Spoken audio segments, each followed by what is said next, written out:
We could have homes on separate coasts, go dive in Greece with squids.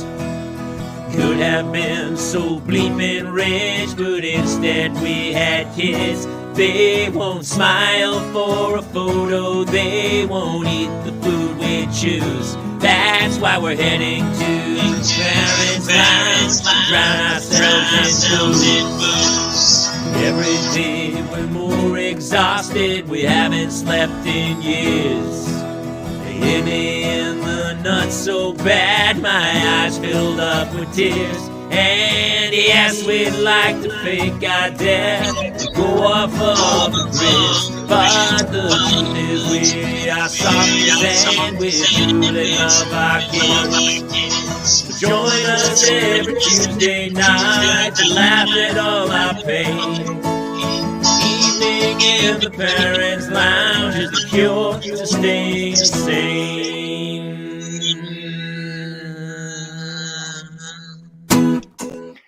Welcome, everybody, to another edition of the Parents' Lounge. I'm Jamie Kaler, joined as always by Jason Gowan, and a tad tardy Kate Mulligan will be here. Oh, late Mulligan again. She texted us, dude, I'm alone with 3 kids. No, 2 She's kids. only got 2. She's only got 2, but I think she said 3 in the text, which caught me off guard. I wonder, she might have picked up an extra and followed her home. She is accumulating more kids as we speak. Hey, everybody, thank you so much for tuning in. We are very excited. I'm more excited tonight than I've been in a long time because it's an old friend of mine I haven't seen in a long time, and he's huge. He's a really funny comedian. Hey, if you guys are digging this and your parents, share it with other people if you can. Be sure to check us out on iTunes, and I don't know where you're watching this, YouTube, Facebook, Twitch, TikTok, or wherever. But be sure to like and follow us. Would you please? We'd love it. There's Freddie B. Hey, fellas. What's up, Freddie B? Even Freddie was seriously impressed with our guest get tonight. He was. A lot of people were. I got a lot of people they're like, how did you even get him? And I was like, I can't tell you those secrets. Well, it's because I'm 157 years old and I've literally worked with anyone who's ever walked through Hollywood. And this gentleman and I featured for him one of my very first feature gigs at the Miami Improv. And there was a guy in the front row who had a gun in his belt, I believe. And no one spoke English. It was a very Spanish club, and I bombed extensively. But luckily, he was there to mop up. And it wasn't so much of a bomb. The guy shot me. Like, he didn't shoot me. My guess he was close because I don't think he liked me very much. But shall we get to our guest, sir? Of course. Yeah, I'm excited. All right, this dude is awesome. He is known as America's favorite husband. He can speak wife fluently, so we'll need some translation. I actually need him to translate. I know. That's his latest special. I Speak Wife is my fave. That's the one I'm like, oh, dude, and we'll talk about that. He never calls the guys for help on a home project, and he knows better than to make his own decisions, since decision making is a privilege reserved solely for his wife. He's got 5 specials out, I believe. They're all over Netflix, Showtime. He has 2 million total social media followers. Apparently, there's a trend where young women are mouthing his bits on TikTok. Is that they lip sync his bits? He's everywhere over on TikTok. Yeah. I told him I wouldn't blow up his intro too much, but I'm so impressed because this guy, nobody's funnier, nobody works harder, nobody's a better dad, and apparently he's America's favorite husband. Please welcome Steve Trevino to tonight's show. Hey. What's up, guys? Hey, buddy. You guys got to help me. Jamie, send me a link because I didn't realize we're doing this live. I got to get all my people watching. So we wondered. We didn't want to beat you up, Jason. All the links are there in the email I sent you. I'm trying to find it right now. Resend it, Jason. It's all right, man. Find them all. It'll be a good. We'll see how the waves of people coming in off of your social media. And you got to forgive me. I got a 2-year-old. I got a 7-year-old. He's in jiu-jitsu. My daughter and baseball. My daughter wanted my attention today. You got to stop everything to give her some attention. And then we had a scrimmage. Had to run to the scrimmage, and then I, like you, Kate, was on my own to do bedtime routine. Yeah. Which, by the way, do any of you remember your bedtime routine with your parents? It was nothing like this. No, it was nothing like this. They would send me upstairs and put on Hawaii Five-0 because I remember hearing the That's all. And they'd go, stay up there. And they would say, don't come down. That's pretty much what that's what I remember. I remember my parents being like, it's time to go to bed. Go to bed. Yeah. Brush your teeth. Go to bed. And my son, he needs 100 head rubs, and prayer, and read me a book. And my daughter, 4 books. We got to do the bath, and we got to put the lavender. Got to put the lavender. Got to put the lavender lotion on. Got to read the books. Got to rock her. She needs her blanket. She needs she needs her Mona. She calls it Mona. Gotta have Mona. God forbid we lose Mona, bro. God for freaking bid that there's no Mona. That's the Knuffle bunny, right? You got to replace the Knuffle bunny. So last summer, I was talking to a guy. I was like, oh, he was posting his summer reading list, and it was like The Grapes of Wrath and Moby Dick and some other book. And he's like, oh, I'm looking to knock out these 10 books over the summer. He's like, what's your reading list? And I was like, Dragons Love Tacos, and I'm going to read it 1 million times. Yeah. That's my whole reading list for the summer. By the way, Dragons Love Tacos 2, worst sequel ever. Ever. Where does the story go from there? There is no. It's like sometimes it's just a perfect book. It doesn't need a sequel, but money made it happen. That's all. Yeah. It's just a cash grab at that point. So, Steve, I couldn't help but notice in your special, I Speak Wife, that your wife is the opposite of all of our wives because especially mine. She said she got hot. Every other guy's wife I know gets cold and has to turn. I get so hot. No, I'm hot. I sweat all the time. It's a whole thing. Sometimes it's hot. Sometimes it's cold. Sometimes, it's a whole thing.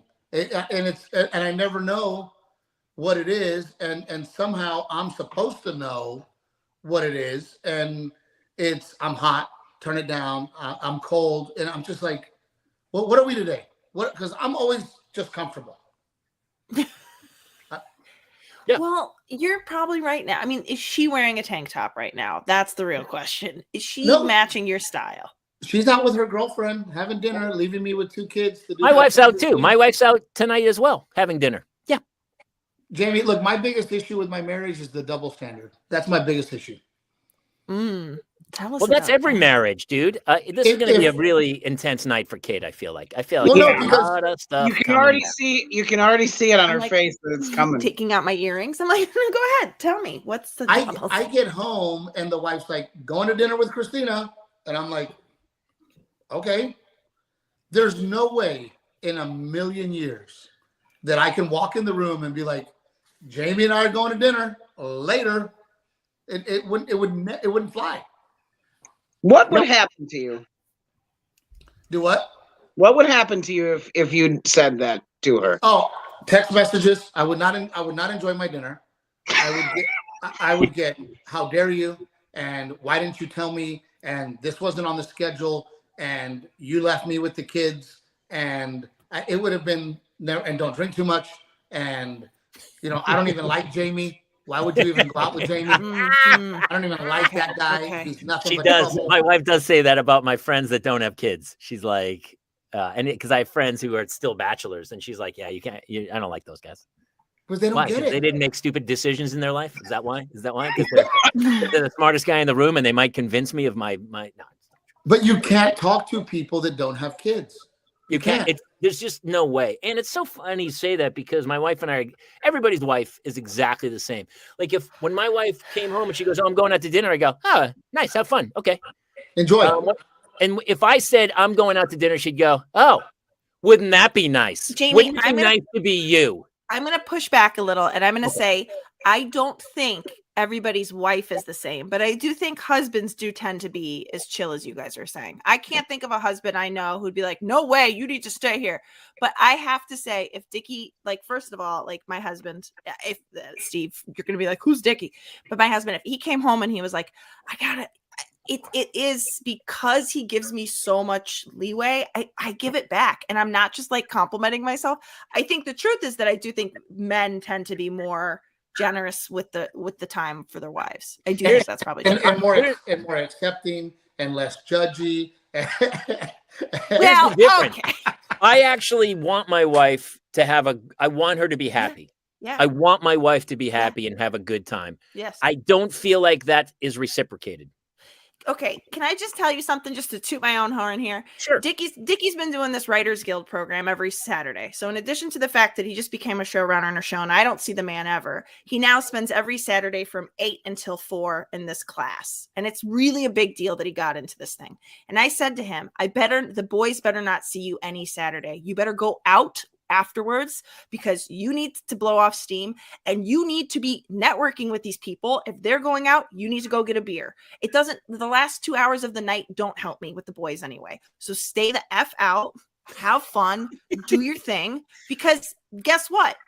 Then you know what I get? A very grateful man that's happy and has a couple drinks in him when he comes home. I'm happy for that. Do you know what I heard? I heard you already didn't do shit, so you might as well stay out. Oh, you totally speak wife. You speak wife. No, that's not it at all. You guys know there's a little backhandedness in it. When you're in the middle of a bedtime, what's the worst thing? What's the worst thing? When you're in the middle of bedtime routine and the other spouse comes home. Is that not the worst? The worst. It derails. Okay, that's what I'm talking about. You guys agree with me. If you're and my wife can't make more noise in the shoes. Like the shoes, it's like she's got Frankenstein loafers on, just pounding her way. Oh, yeah, and this is what my wife does. My wife, she'll wake up early to let me sleep in, and it's daddy sleeping. Daddy is very comfortable sleeping in right now. Daddy sleep, and I'm like, I'm up. I heard you. Well, you didn't have to get up. Why did you get up? I'm like, I don't know, because you were in my bed going, Daddy sleeping as loud as you can. It is pretty crazy. I mean, I've seen memes where the guy gets up early and he's a ninja sneaking out. And then, the wife gets up and she's like, bang, bang, bang on her way out the door. See, and with twins, I have a sentry. So if one of them wakes up, he wakes everyone else up. Like he's a meerkat sentry. Okay, hold on. You have twins? I have twin 4-year-old sons. See, I can't even talk. I don't even know how. Yeah. I don't know how people do it with twins or triplets. Our buddy Shane, we do these things we do for Sirius XM that have been playing. He's our sound guy and he plays music for us. He has triplets. Dude, I don't. And everything that people say about that second child has come true for us. Yeah. My first one is a saint. You ask him to do something, he does it. I raise my voice, I scare the crap out of him. This new one, she's a female too, so this new one. They're the worst. How old is she, Steve? I have a 7-year-old and a 2-year-old. Boy, seven are savage anyway. Dude, the 2-year-old, I raised my voice to her, and she looked at me and went. You know what? I kind of respect that in a weird way. I kind of dig her energy.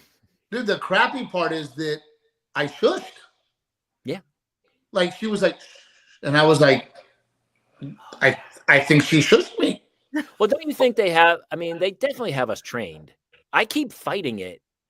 It's so funny. Here's what I was talking to my 2 kids today, and I said, I love everything about parenting pretty much, except for the fact that I have to repeat myself so many times.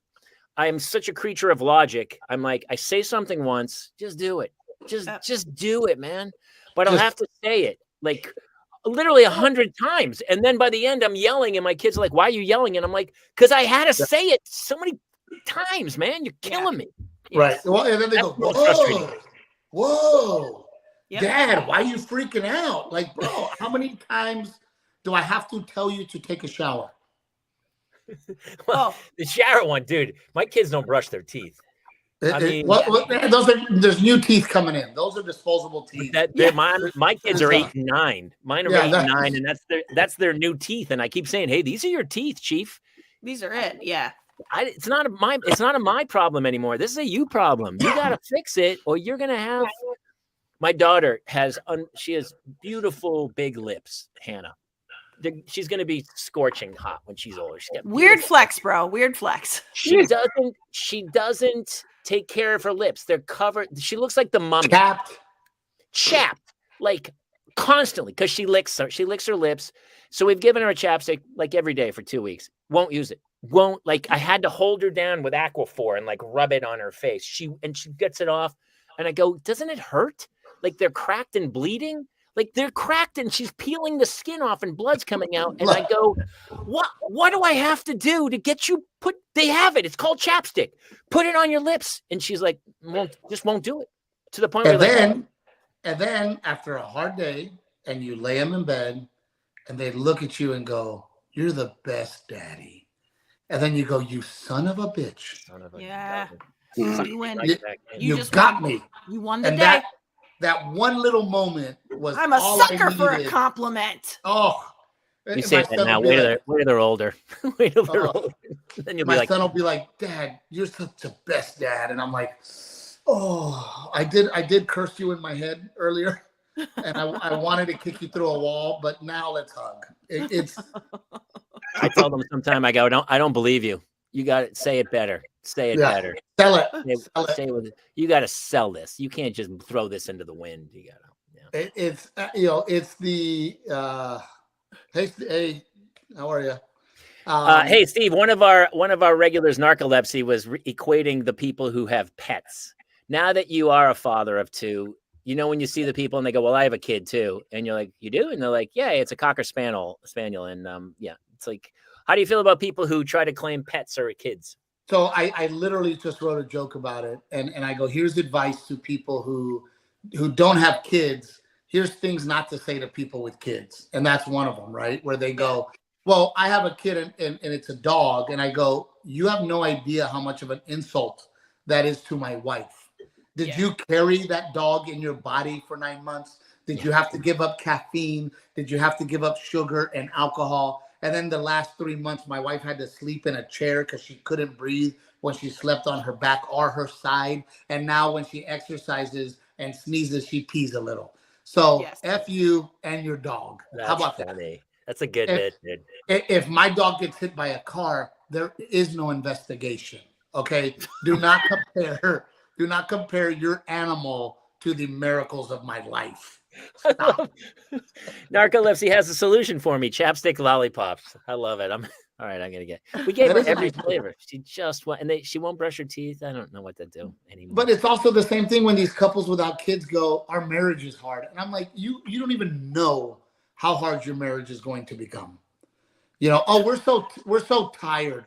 Why? Because you binge watch Yellowstone. That's why you're tired. My daughter got sick and puked and shit on the wall at 4 in the morning. Don't tell me about I'm tired. And then my son's over there going, it stinks, Dad. Yeah, I'm aware, son. Yeah. Now, I can't go to bed now, Dad. Can you rub my hair? Yeah, let me clean the shit off the wall and then I'll come in and rub your hair. Yeah. So, yeah. I'm always amazed when people they've been married for like 25. Yeah, we've been married for 25 years. You never had kids? And you're like, no, we never had kids, just married for 20. You're like, why are you still together? Like, I don't understand why any couple stays together if they don't have kids. Is that crazy? Do you think it would be so much easier?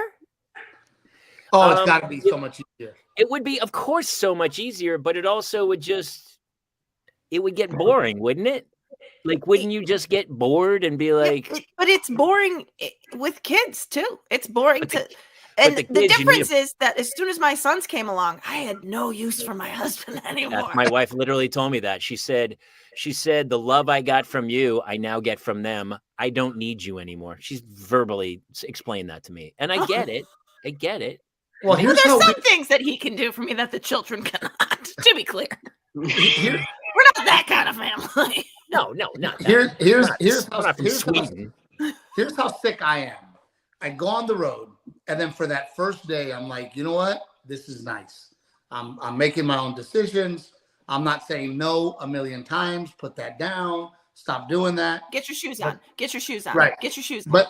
But then I wake up Saturday, and there's something wrong with me that I go, I wish they were all here. Like I miss the chaos. And why is it so quiet? And I want my family here. Yeah, I know. Yeah. It's a weird, it's Stockholm syndrome. You're so used to being tortured that you don't Your body doesn't understand not being tortured. The way that we've been talking about people, like the people with kids being offended by people with pets saying they have kids, people with actual Stockholm syndrome that were prisoners are very offended by this parallel right now. Wait a minute. I was actually in an Al-Qaeda prison, and you're saying that parenting is the same. Well, it's like, not a lot of our fan base, so I think we're okay. You don't know that.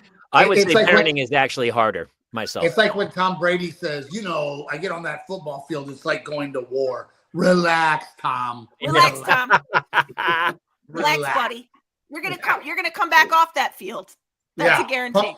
Pump the brakes, big guy. I love that we can't even say stuff like that anymore. Like, you really have to be like whatever you say, half the crowd is gonna light you up for it, right? But like also, that's an asshat thing to say, Jamie. You can admit Tom Brady, dude, who gets going paid to war, billions of dollars. An old trope. People have said that we're going into battle. Come on, that's like a sports analogy. But he's like, I step on that field and it's like I'm going to war, sir. Let's relax.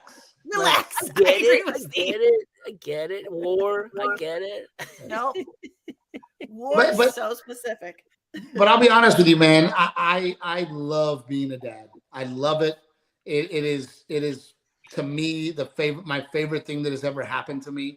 Yeah. I love being a dad. I love coaching Little League. I coach jiu-jitsu. I love being with my kids and my wife. And what don't you like about it then? What don't you like about it? I don't like the double standard from my wife. I don't. Have you spoken to her? Because why can't we rectify this situation so that my wife can be happy for my life and we can? Why does this have to be so tumultuous? It's always right. She tells me, you better tell your family that they need to let us know when they're coming, and they need to RSVP. Meanwhile, her family knocks on the door whenever they want. And it's, and my sister shows up because her daughters have a cheer tournament. My sister shows up, and then I told you that, why did she come? And she just came out. And I'm like, wait a minute. Your family was here yesterday with 0 calls, 0 notice, and that's okay. But I have to live by a different set of rules. That's my biggest problem.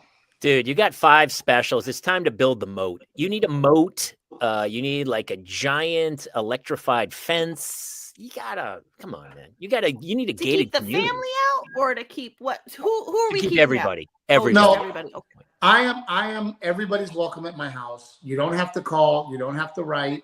You can stay here. You're everybody's welcome. Her family, my family. Everybody's welcome. She is my family's welcome. And I like your family, but they need to let us know when they're coming. Mm-hmm. And that's when I go crazy, when I go, hey, why do I have to live by a certain set of rules? And I did a bit in I think it might have been in I Speak Wife where I talk about that, where her parents show up, there's confetti, there's, oh my God, my parents are here. My parents show up and it's, and I go, well, where's the confetti? Well, I'm happy they're here. Well, maybe you should tell your face. Dude, we solved that problem. We moved to the other side of the country, so both of our families are East Coast. So it's really a drag for us. And my wife a lot of times gives me grief because I dragged her to California, dragged her kicking and screaming. Of course. She resents me sometimes because she's like, why are your parents so dead? They don't help out at all. Yeah, I know. Very much so. And I go, let's try. I go, they're still trying. Yeah. Oh, and I'm the one going dark tonight, Mulligan. No one said you were going dark. I obviously hold that title. I mean, come on, Stockholm Syndrome. Let's bring it home. I don't know whose parents are dead, but that was effed up. I'm going to be honest with you. Jamie's are. Mine are long gone. But I'm 100 years old. I had kids in my 50s. Kids coming in. The shitty part is I'm the one that killed his parents. So if you really want to get dark. Boy, that Miami show escalated quickly. Miami escalated. Oh, dude. No, and then when it comes to the kids, it's just the moments of chaos that I just wish weren't chaos. Yes. When I take them on the road and I've got my son, my road manager, my assistant, my wife, my daughter, and it is just straight up chaos. And it is my daughter's running down the freaking aisle, and we've got to catch her, or she's screaming her head off, and my son is asking for the tablet, and he's going, "Where's my tablet? I can't connect my headphones. My headphones died. My tablet's not working." My daughter's screaming her head off, kicking the back of somebody's chair, and I'm just going, "Oh my God, what did I get into?" Those are the moments, right? Well, and it gets worse because the whole tablet thing now is a whole. I was standing next to a guy at the school assembly the other day, and my daughter's in 4th grade, and his daughter's in 5th, and he goes, "Hey, when are you doing the porn talk?" And I go, "What?" And he goes, "Yeah, 5th grade is typically when they start to see it." Yeah. Did I not tell you this, Mulligan? My son's in, he did say it before. He goes in 5th grade that the kids start to see it. How? It's because other kids have like older siblings and then show them. Some kids have a phone. In 5th grade, some kids will have a phone. And that phone will have access to the internet. Yeah. It's the bus, bro. It's the bus. It's the bus. We don't have buses in LA. It's so funny. It's the only good thing about not having buses. True. That is kind of true. My son gets off the bus. He goes, "Dad, what's a hooker?" I'm like, "What?" And then he said, "I'm going to need $200, by the way, Dad." Yeah. And what's a hooker? And I need $200. And do you have any blow? Do you have blow? What is blow? But I need some. Yeah. I told him I messed up, and I told him, I said, "Well," I said, "those are girls that dress fancy." That's I didn't know what else to say. You can't tell a 7-year-old, "Give me blow," right? You can't. I mean, no, dude. 2 months later, 2 months, my wife's going on a mommy night out. All her girlfriends show up to pick her up, and my son goes, "Dad, are those hookers?" I'm like, "Oh my God, yes, they are, son. Actually, yes, definitely some. They just don't do it for money. They do it for Louis Vuittons, Jimmy Choo's, red bottoms. Which is better than money. The resale value on a Chanel bag apparently is very high. I've been told. Very high. But my wife's like, "Oh yeah, I go, okay. What's happening here?" That's lucky the teacher wasn't dressed fancy. I mean, you're lucky the teacher didn't come in dressed fancy one day, and the kid's like, "Hey, are you a hooker?" Wait, what the?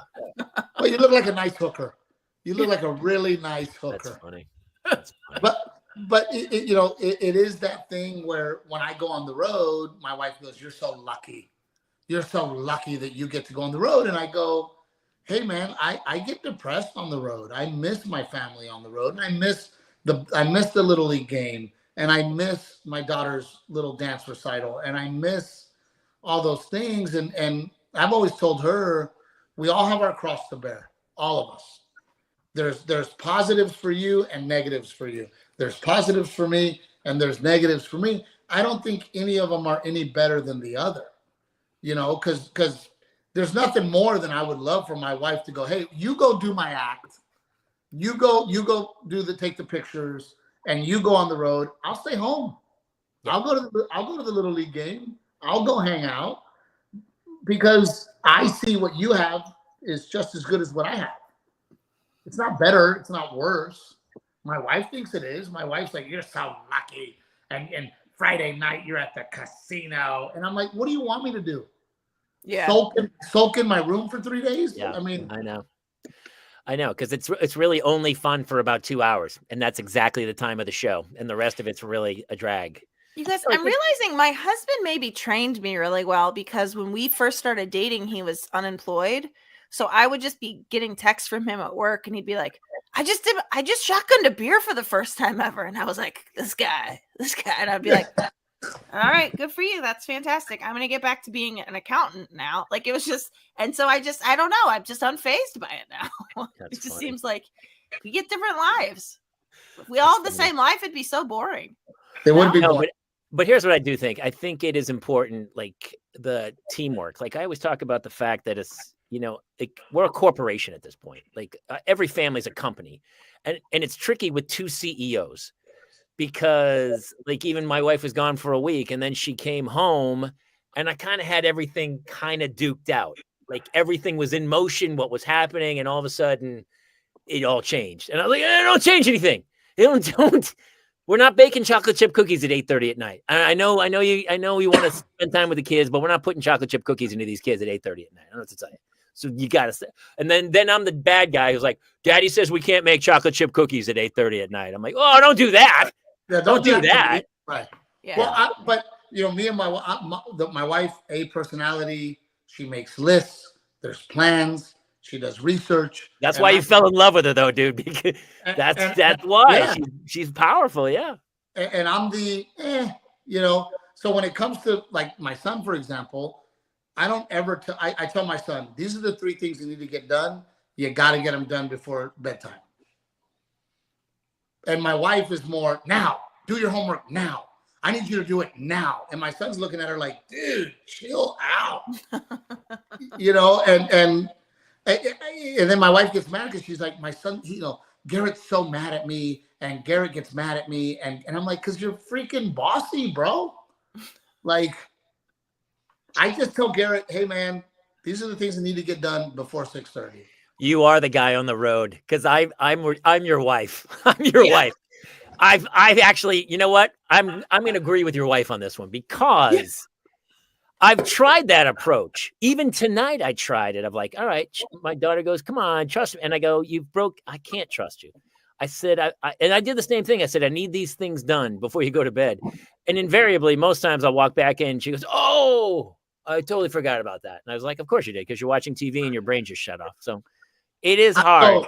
But what I do is if he takes a shower before 6:30, he gets another 15 minutes to stay up. Oh, interesting. So if he takes a shower before 6:30 without me telling him, he gets another 15 minutes past his bedtime.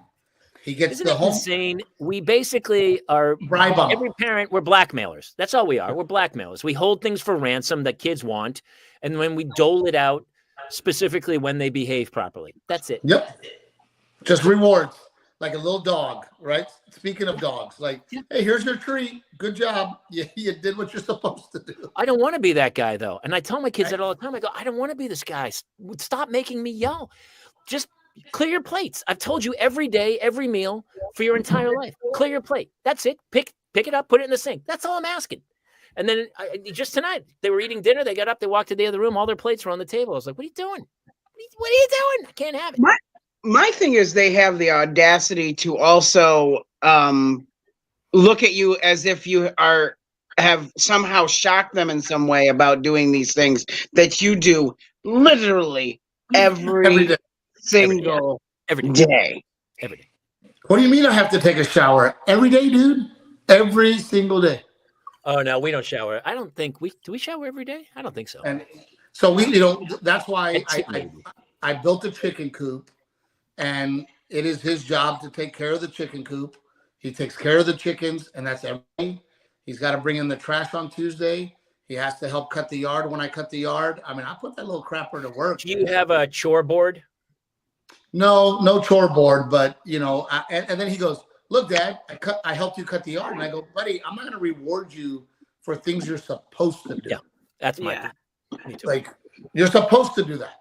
You're supposed to check on the chickens. You're supposed to collect the eggs every day. You're supposed to go out and sell those eggs. That's his job. And it's like, dude, you're supposed to do it. I'm sorry. What nursery rhyme are we in? Your son goes and sells eggs? Yes. So eggs are a hot commodity right now. By the way, there's nothing more delicious than a fresh chicken egg, but I'm just like very unclear how that process works. He's 7. He just goes to the local. He knows the hookers. He goes down to the local hooker stand and sells them eggs. Actually, you're in Florida? No, I'm in Texas. Texas. Okay. He collects about 3 dozen eggs a week, and he gets $5 a dozen. And he has his little customers. And he gets in his little Polaris. He has a little mini Polaris, and he drives around the neighborhood selling his little eggs, and he keeps the money. But that kid, not a YouTube star, the egg delivery kid. Jeez, you got to blow that kid up. There's a show there somewhere. That's a show. I'm like fascinated with chickens. How many chickens do you have that are giving you 5 dozen eggs a week? We have about 6 chickens right now. They have good output. I got 3 chicks to add to it. But yeah, they produce about 2 eggs every. Each chicken produces about 2 eggs a day for us, almost 1 to 2 a day. And then Garrett goes in there and collects them and Yes, cleans yeah. it. I was gonna say, does he have to clean them? Because the thing other people think that the other things people don't know is like the eggs fresh out of a chicken are filthy. But you want to leave them like that because you can leave them unrefrigerated for days. Oh, okay. If but then you do that, before the person uses it, they have to wash it before they crack it. If they want to put it in the fridge and they want it to last for weeks, okay. then you wash it. Wash it, okay. You know, but he has his go-to customers. You know, they call us and they're like, "Hey, send Garrett. We need more eggs." And that's that's like a college. By the time he's going to college, man, he's having a pretty good day with that much money. Well, we make him save 60% and he can spend 40.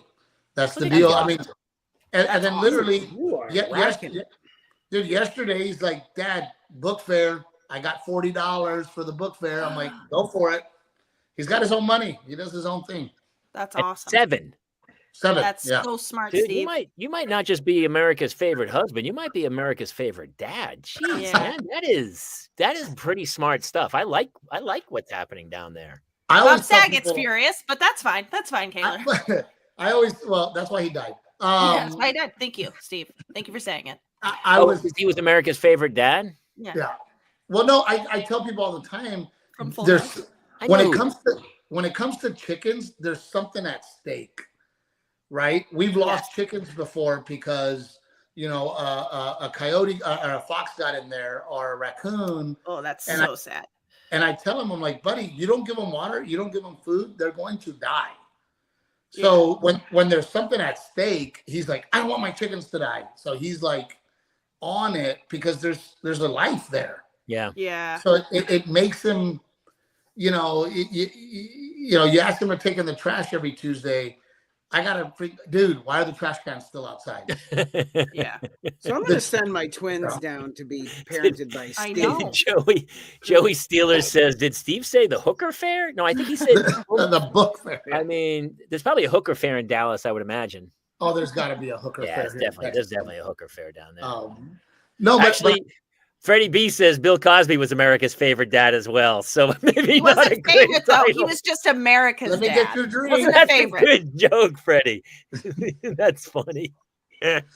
What happens when the chickens stop laying?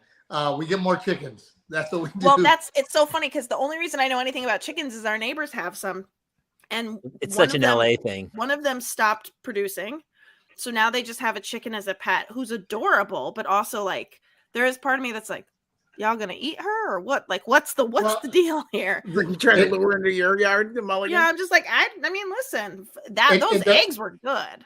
It depends on weather. It depends on the food that they're eating. It depends on, even if the age, if they're happy. I mean, there's a lot that goes on. But I mean, I have 12 acres, and yours are happy. Everything we eat, my son, I hunt, so we kill a deer. And we process it, and my son knows about that. And we eat. That's awesome.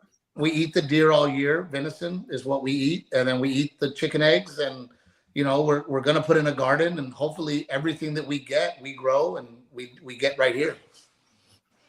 You should. I know a lot of people think that sounds awesome, and I visually it sounds fantastic. Like, oh, that sounds great. But I grew up like with my father having a garden and taking care of a big plot of land in New Hampshire, and I'm always like, that's a lot of work, dude. Oh, that's a lot of work, dude. I don't sleep, man. Today I was in the yard all day because spring is right around the corner. From the minute I wake up, my schedule is get the kids awake, take them to school, come home, jiu-jitsu from 9 to 10, and then I usually podcast our interviews, our phone calls. Then I'm outside. Then my son gets home at 3:30. Monday's jiu-jitsu with him. Tuesday's baseball. Wednesday's jiu-jitsu.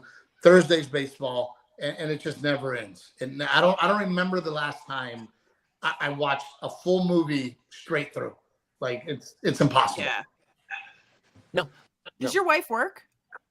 My wife works for the company, for us. Oh, that's great. So she manages all the social media teams. Oh, She manages the finances. She manages the publicist. Great. She manages.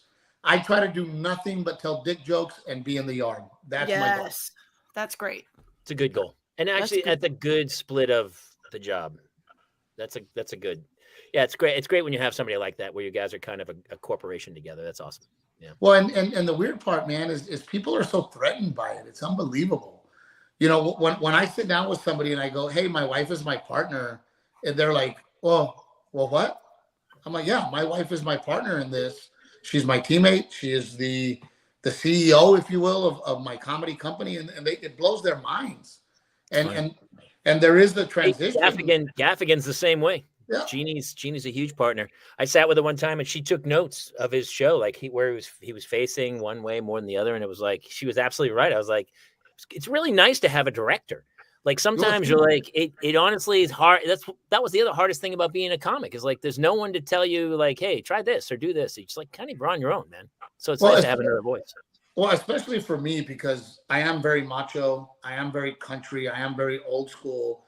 So I need her for that to keep me on the line. Yeah. You know, she as a female, she'll say, Steve, that was really a shitty thing to say about women. Don't say that. Change it. Try to say this. You know, I'm doing a joke right now about Little League, and I have a kid on my team that I don't know if he's gay, but it really looks like he's gay. And Renee was like, it sounds a little homophobic. So either get rid of it or make sure that you let the audience know that you are not homophobic, that you're not mad at the kid, you're actually mad at the dad for not seeing what you see. So that was a huge note for me because I don't want to come out as homophobic because I'm not. And the point of the joke was, hey, Dad, this kid doesn't belong here, doesn't want to be here. And it's very clear to everybody else that you're pushing this kid to do something that he does not want to do. That was the premise. Well, I see that. I coach soccer and I've coached a few other things. And it's not, it's just the kid who's like, this kid does not want to be here, man. Right. But the parents and the parents on the sideline going, get in there, get in. And you're like, dude, what are you doing? I know. It's crazy, isn't it? I mean, it must be crazy, especially in Texas. It's got to have a little. Dude, it is heartbreaking where, and this kid that I'm talking about, you could not, I mean, he bakes cookies for the team. Oh, bless. He's a sweetheart, but he does not want to play bait. And the dad's over there, come on. And I'm like, buddy, dude, go pick an instrument. He doesn't have to be an athlete. Yeah. Put him in drama, get him an instrument, get something, not this. Actually, Chef's pretty good. Right. You know what's funny, dude? I took home ec in high school. I was like the only dude in the home ec, and all the guys were like, "Hey, man, the ratio was in your favor. May the odds ever be in your favor." Same reason I did yoga, by the way. I did a lot of yoga. Solid move, by the way. Solid move. And all the dudes were giving me grief, like, "What's the matter with you, man? You don't want to go to metal shop?" I go, "It's not my jam. I actually like cooking. I really like cooking." Fun. I know. So I learned to cook a little bit in high school, and guys were really vicious about it. I was like, "Hey, man, why do you care in the first place?" Right? Why does it bother you? Why does it bother you that I want to learn to cook? But I wish I could go back and even be more aggro about like, what are you doing, dude? But that was New Hampshire. Go enjoy hanging out with all the dudes in metal shop. I'll be hanging out with the chicks. So you let me know who's smarter here. It is funny though, man. Especially like your kids are 2 and 7. Each year, I feel like I go, all right, I got it. Okay, I got it. And then this whole new wave of problems unveils itself, and you're like, oh, no, yeah, okay, here we are. And then you go, I got it. And then again, you're like, oh, okay, something else has changed. Oh my God. It's so interesting too, gender-wise. I was at a birthday party this weekend with everybody from my son. My son's also 7, going on 8, with his class. And when it was time to sing happy birthday, the little girl whose birthday it was, her best friend was hugging her the whole time. And I was like, oh my God, I don't have, I'm like, oh, it just doesn't occur to me that like my son doesn't hug his friends. He wouldn't hug him while he's getting it. I'm like, that's so sweet. She's like, yeah, but then they always have drama. And I was like, not in 2nd grade. And she was like, oh no, absolutely. These two weren't talking for weeks. The moms had to get involved. Now these two aren't talking. And I was like, oh my God, that's like the one thing that my boys don't tend to have fights with other boys, but they also don't hug them. So there's like trade-offs, but it's wild. Like that's already happening in 2nd grade. Jamie, your girls have that? Were there Let me. fighting? I'm losing power. Let me plug in. Oh yeah, All yeah. right, plug it in. Yeah, absolutely. My kids are very similar. It's so crazy. Yeah, I would totally agree with that, Mulligan. Yeah. We're dealing with it right now with Jason first grade with one particular kid who's just a nasty bully. Well, there's bullies, but then this is like friends fighting. That's how it started. They were friends, and now it's and become now a they're fighting. bullying situation. But don't you feel like, I mean, even in Hannah's grade, it's like, I'm not talking to that girl. We're not friends now. It like rotates out. And then a week later, they're like Yes. besties again. Yes. She's like, "Can I have a sleepover with so and so?" And I go, weren't you and she fighting?" But I feel like that's normal because, and I try to tell her all the time. I go, "These kids that you think are going to be your best friends for life, maybe. Odds are probably not, because as soon as you all diverge and go to your interests that you really love the most, your best friends are going to be the kid from swim team with you, or the kid that does the same thing you do, not the kid who sat next to you in third grade." But that's, you can't. But does it also give you, for me at least, it gives me perspective now as a parent for a couple of reasons. The times that I've been picked on and bullied, and the times that I was the bully to a kid. And now I look at it and go, God, man, like I couldn't imagine that happening to my kid. I know. We were so mean to this one kid in our neighborhood, and he was a little younger than us, and all he wanted to do was play with us. And we ragged him and picked on him and ran him off all the time. And I couldn't imagine like my son coming to me and going, yeah, that group of kids down the street, they shit on me every time I go over there. It would be so heartbreaking. To me, yeah. And to have the parent perspective, which is why we leave our kids my son's in public school. And that's exactly why. And I told my wife, can we put our kid in private school? Yeah. But then we surround him with a bunch of rich kids that are all smart and all great and all have great clothes and all have money. Or I can put him in public school where, he's got this little girl in his class who's a little person who has to use the little walker, and he has another kid with autism, and teach my kid those lessons of, hey man, you need to be sweet to those kids and you need to be kind. So that's why we keep them in public school. Yeah. Well, it's nice also because I will tell you the animals. I think it's important for kids to have some contact with animals because it shows empathy. Like we have a dog and my daughter's always, and she takes care of the neighbor's cat, and she's had like hamsters, and she's talked about being a vet, and she's so empathetic towards animals that I think it translates then as a person to show empathy for others, which I think some people just simply do not have, which is shocking to me. The irony of all of this is that's called Hollywood, Jamie. It is a little bit. Maybe politics as well. We're not sure, but there's some evil out there. I just want to actually editorialize what Jamie just said. Jamie's like, we've got a dog that's not allowed in the house that lives in our garage. Sure. And it teaches my daughter empathy. He does. She just took him out tonight. He has to. Listen, I'll tell everyone again, we have a dog. He's a puggle. He's 18. My wife never trained him.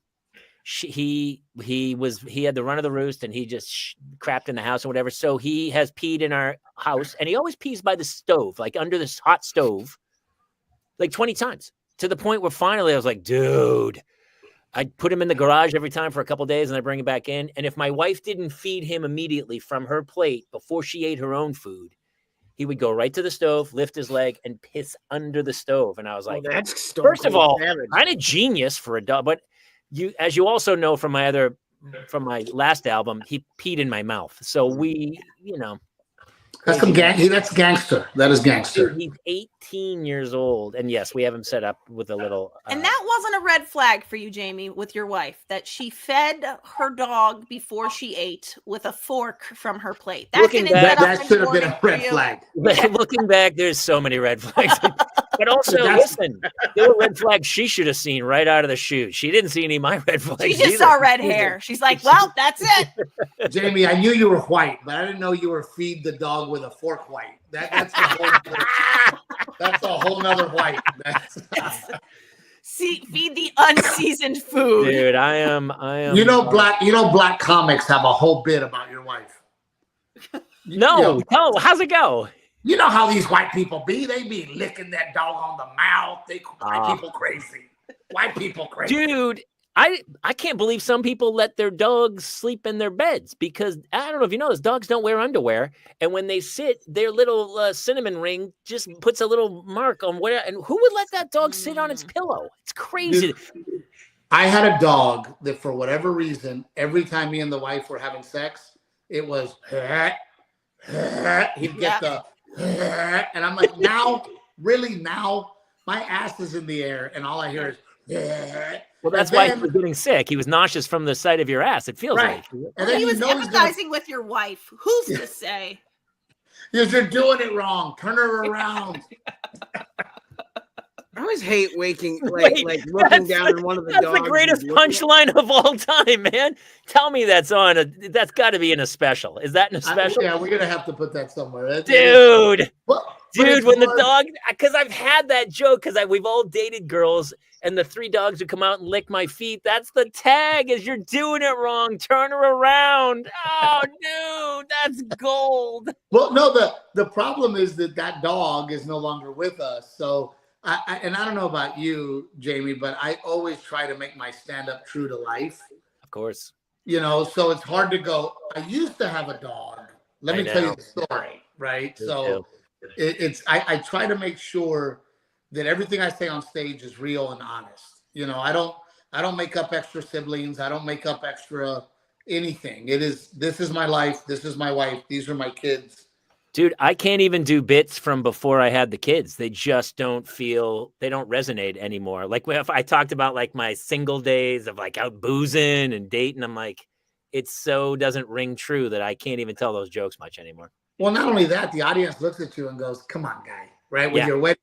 They totally do. They can feel it. They're like, that's not you, buddy. That's funny.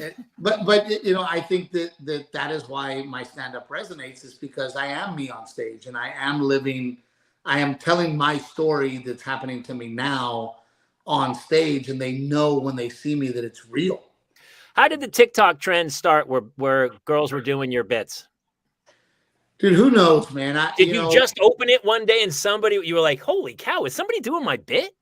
Man, I just started getting messages I wasn't even on TikTok. Somebody just started doing it. And then I started getting messages from friends. They're like, you are everywhere. That's so amazing. Everywhere. They're like, I hear your voice. And I was at Home Depot yesterday, and I'm talking to the guy because I need paint. We're remodeling the little guest house. And I'm trying to get paint. And this woman's like, can you talk again? I go, excuse me? She goes, your voice. Can you say something to me? I go, what would you like me to say? She goes, oh my God, it's you. She knew my voice, didn't know my face. You and the corn kid are really recognizable these days. Dude, you've got you got to reach out. You should be the voice of Home Depot. Take over for Josh Lucas. Do Lowe's. You should be the voice of Lowe's. Jamie, I don't know if you know this, but Mexicans are usually outside of Home Depot. Thank God you said it. I was about to set you up any better. And the show, we just got canceled. I just got a memo. I got canceled. I didn't even say it. That's what's weird. Just because I'm so white, they were like, you did something. You know you did. Yeah, your dog licks you on the face. You're really. I mean, I'm sure, I don't remember it vividly, but we had a sombrero in the house when I was a kid in New Hampshire. So I'm sure one Halloween I dressed up as a Mexican. I probably did. I must have. I don't think there was blackface involved, but I remember those days. And there was whatever party I went to, there was somebody in blackface. The Mexican American is the most unoffended person in America. Like we don't ever get offended, and we're never like, you know, when they took Speedy Gonzalez away, we were like, why? I forgot they took him away. Like. I used to have a bit. I got mugged at gunpoint in 2009, and I had a bit that when the police came in downtown LA, they said to me, they're like, so what is it? The guy that came up, he was Latino, and the person who had mugged me was Latino, and he's like, excuse me, ma'am, can you tell me what the person looked like? And my white guilt, when I was like, he looked like he was a really hard worker from a great family. But ma'am, but what was his mustache, facial features? real I was thick like, mustache. I was like, he was a Dodgers fan. Like I was just like, He I was a couldn't Dodgers fan. tell the Yeah. guy. That's a telltale sign. Yeah, right he there. was wearing a Raiders jersey. Yeah. The Raiders are the big one too. Yeah. That's so funny. He just seemed like a guy that came from a culture of hardworking, great people. Right. Like just couldn't give a shit. Dude, do you I remember going to stand-up shows in the 80s and 90s where guys' whole act was stereotypes, like racial stereotypes, and it was just he would destroy. Bobby Slayton would murder, and he would do every bit was about some different race, like That was the yeah. I mean, I would say that was the 90s, man. The 90s was all about racial humor and pushing that envelope. Yeah. And it was always, Asian people, they can't drive. They can't. And they go, and they would always say, like, listen, I know it's not right to say, but it's true. It's so true, isn't it? What? Right. Black guys got big dicks. Like they do. They do. And they won't shut up at the movies. I mean, come on, we know that's real. Like that was guys made a lot of money off of those jokes in the night. Some dudes are living in really nice houses going, yeah, man. Yeah, I used to tell those jokes all the time. White people walk like this. Black people walk like this. Now even if you just make fun of yourself, people are like, hey, man, that's not cool. You're making fun of people. But it's me. I'm making fun of me. You're a person too, man. It's just not cool what you're saying. I've had that happen after a show before. We're self-deprecating, like, because I call myself heavyset. And the thing, they're like, you really shouldn't talk about yourself that way. And I'm like, I don't know if you noticed, but I actually am a little on the chunky side. They just changed Roald Dahl's work. They changed Willy Wonka and the Chocolate Factory. They took the word fat out. Augustus Glump isn't fat anymore. He's enormous. I do a bit about where I go, and then my fat sister, and then now I just follow it up with everybody relax. She identifies as fat. So that's my. Yeah. Oh, that's good. And people are like, oh my gosh, thank God he said that. Did you? For a second, I was worried about it, but it's okay now because he covered it. Yeah. I mean, it's ridiculous, dude, and it's gotten to the point where it's just, and even my set, I don't talk about politics, I don't talk about religion. I mean, it'll be one little thing where people are like, oh my God, and I'm just like, but it's one person. I know. The whole world is folding for a very small majority. It's unbelievable. It's crazy. I know. How about the kid as a joke was crapping on Trader Joe's, and it went viral, and Trader Joe's backed off and stopped making that certain whatever. Some kid made a joke. So they had something in the name of the product was offensive in a way. And some kid was literally joking, and it went somewhat viral, and they literally were like, "Oh, we're gonna get rid of that." Oh, because they changed like Joe to like the whatever the ethnicity, like Trader Jose if it's a Mexican product, or Trader Julio if it's like Italian food or whatever. Was it that? Something like that. And I was always like, "That's so clever." Right? Who cares? People care. That's the problem is people can be heard now. Back in the day, they couldn't be heard. No one had a voice. But now everyone has a voice. Yeah. And unfortunately, they're using it. But it's not a good voice. But look, everybody's the same. We all wake up and try to survive, right? I'm trying to survive getting my kids to school, being a good parent, being a good husband, trying to pay my bills, trying to get my life going. I don't wake up every day going, how can I suppress somebody? Yeah. I really got to take somebody down today. I don't have time. What's funny, Freddie B was asking how Ricky Gervais is one of my favorite comics of all time. He's coming in May. Carlos and I are going with bowl. I know. Yeah, to the bowl. Carlos and I are actually going with I mean, I don't know if he gets away with it because that's his shtick, the same way Bill Maher gets away with it, but he gets vilified online. People go after him left and right. He owns it. Same with Bill Burr. Bill Burr gets lit up. Well, I think the important part is that Ricky Gervais does not care. He doesn't care. He does not care. Truly, I do think that's what sets him apart. Is he will not hear him apologize. And he's really funny. Whatever joke he says is really funny. But one of the most beautiful, the Golden Globes, when he annihilated Hollywood. when he said we were going to do an in memoriam, but it wasn't diverse enough this year. He was so good. He's a really good joke writer, man. When he goes, if ISIS started a streaming network, you'd all be calling your agents. So accept your little reward, thank your God, and F off. And then F off. Yeah, totally. Thank your God, and then F off. Yeah. It's such a... But I mean, I keep thinking it's going to turn around and people are just going to go like raunchy, crazy, racist comedies are going to come back. But I don't know if they are, man. I don't know. Look, I'm going to say it right here in public so that if it happens, I get all the credit. If a group of comedians made a website that was PayPal where you had to pay, and it literally was, we are the raunchiest comedy you will ever see, they'll make millions. That's true. That is absolutely true. If they go, we are the most unpolitically correct, no holds bar, everything is here, but you have to pay for it, they would make millions. I feel like there are guys doing that. That's there are comics like that now, and they don't care. They're kind of, there are definitely comics like that. It should be funny though.